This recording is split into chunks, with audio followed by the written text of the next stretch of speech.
ওং নমঃ ভগবতে বাসুদেবায়। শ্রীমদ্ ভগবদ্ গীতা দ্বাদশ অধ্যায় ভক্তিযোগ। হরে কৃষ্ণ। আজ আমরা ভক্তিযোগের 17 নম্বর শ্লোকটি শুনব। ইয়ো নারিষ্যতি না দেষ্টি না শচতি না কাঙ্ক্ষতি শুভাশুভ পরিত্যাগী ভক্তিমান ইয়ঃ সমে প্রিয়ঃ। অনুবাদ: যিনি প্রিয় বস্তুর প্রাপ্তিতে হৃষ্ট হন না এবং অপ্রিয় বস্তুর প্রাপ্তিতে দ্বেষ করেন না, যিনি প্রিয় বস্তুর বিয়োগে শোক করেন না, অপ্রাপ্ত ইষ্টবস্তুর আকাঙ্ক্ষা করেন না এবং শুভ ও অশুভ সমস্ত বিষয় পরিত্যাগ করেন এবং যিনি ভক্তিযুক্ত, তিনি আমার প্রিয় ভক্ত। তাৎপর্য: ভগবান আমাদের কত পরিষ্কার করে বলে দিচ্ছেন কেমন করে আমরা তার প্রিয় ভক্ত হতে পারব। ন ইষ্যতি ন দেষ্টি, মানে যে ব্যক্তি কোনো কিছু যা তার আকাঙ্ক্ষিত বস্তু তা পেলেও অতিরিক্ত খুশিতে উৎফুল্ল হন না, আবার কোনো কিছু খারাপ কিছু হলেও দুঃখে কাতর হয়ে যান না। এই যে ইন্দ্রিয় সংযম, মনঃসংযম, এইগুলি আমাদের অভ্যাস করতে হবে। শূদ্র তাকেই বলা হয় যিনি ছোটোখাটো ব্যাপারেও শোক করেন।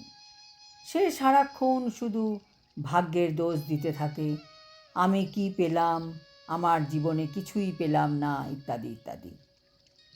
আমাদের সব সময় চিন্তা করা উচিত, যেটা আমি পাইনি তা আমার পাওয়ার ছিল না। যা আমার জন্য নয় তা কি আমি জোর করে পেতে পারি? যা আমি পাইনি তা হয়তো আমার ভালোর জন্য। আবার যা পেয়েছি তা নিয়েও বেশি আনন্দিত হওয়ার কিছু নেই।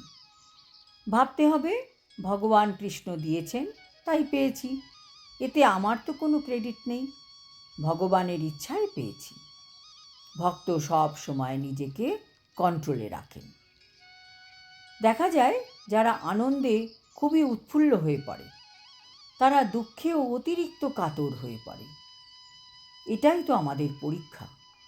আনন্দ আর দুঃখ ক্রমান্বয়ে আসে আর যায়, আসে আর যায়। বেশি এক্সাইটেড হওয়ারও দরকার নেই। আজ যে আনন্দ পাচ্ছে কাল সে দুঃখ পাবে, আবার কাল যে দুঃখ পাবে সে তারপরে আবার আনন্দও পাবে। কাজেই উভয় পরিপ্রেক্ষিতেই আমাদের ব্যালেন্সড হয়ে থাকতে হবে। মনের আবেগকে সংযত রাখতে হবে। ভক্ত কখনো বেশি উত্তেজিত হন না। তারা মনের গভীর থেকে জানেন যে এই সব কিছুর পেছনে ভগবান কৃষ্ণের হাত আছে। তার অনুমতি ছাড়া এই সব হতে পারে না। তিনি যা চাইছেন তাই হচ্ছে আমার জীবনে। এইভাবে ভক্ত নিজেকে শান্ত রাখতে পারে। এইগুলি ভক্তির চিহ্ন। এর থেকে বোঝা যায় কতটা ভক্ত আমরা হতে পেরেছি। তার প্রমাণ আমরা কতটা নিজেকে শান্ত রাখতে পারি। ন শোচতি ন কাঙ্ক্ষতি, তিনি শোকও করেন না, আবার জড়জাগতিক আকাঙ্ক্ষাও করেন না।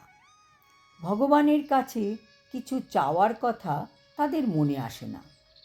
যারা অভক্ত তারা ভগবানের কাছে এক বিশাল লিস্ট নিয়ে যায়। বিভিন্ন দেবদেবীদের প্রণাম করার পরই বিভিন্ন চাওয়ার লিস্ট জানায়। ভগবানের সাথে বিজনেস কি করা যায়? ভগবান তো প্রত্যেকের মনের কথা জানেনই, তার কাছে চাওয়ার তো কিছু দরকার নেই। ভক্তেরা কখনো ভগবানের কাছে কিছু চায় না। তারা ভগবানের সেবা করেই খুশি।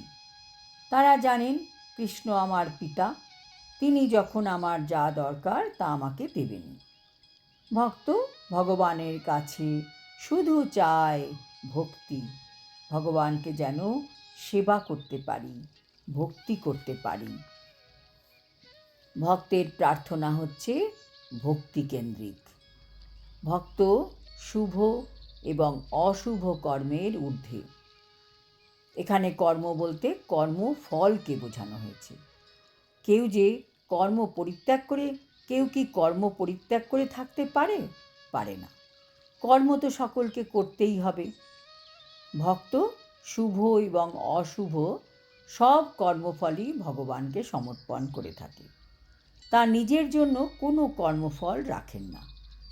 এই এতগুলি বৈশিষ্ট্য বলার পর ভগবান সব শেষে সব থেকে বড় বৈশিষ্ট্য বলছেন, ভক্তিমান ইয়ঃ সমে প্রিয়।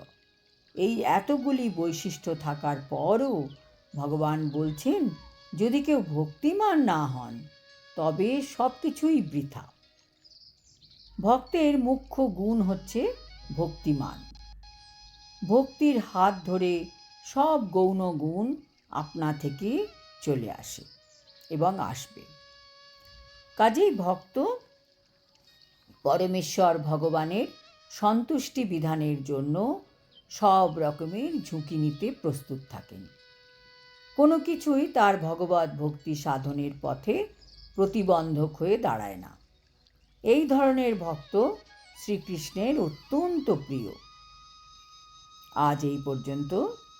পরের শ্লোকে ভগবান ভক্তের আরও গুণ সম্বন্ধে বিস্তারিতভাবে বলবেন। হরি ওম তৎসৎ। হরে কৃষ্ণ।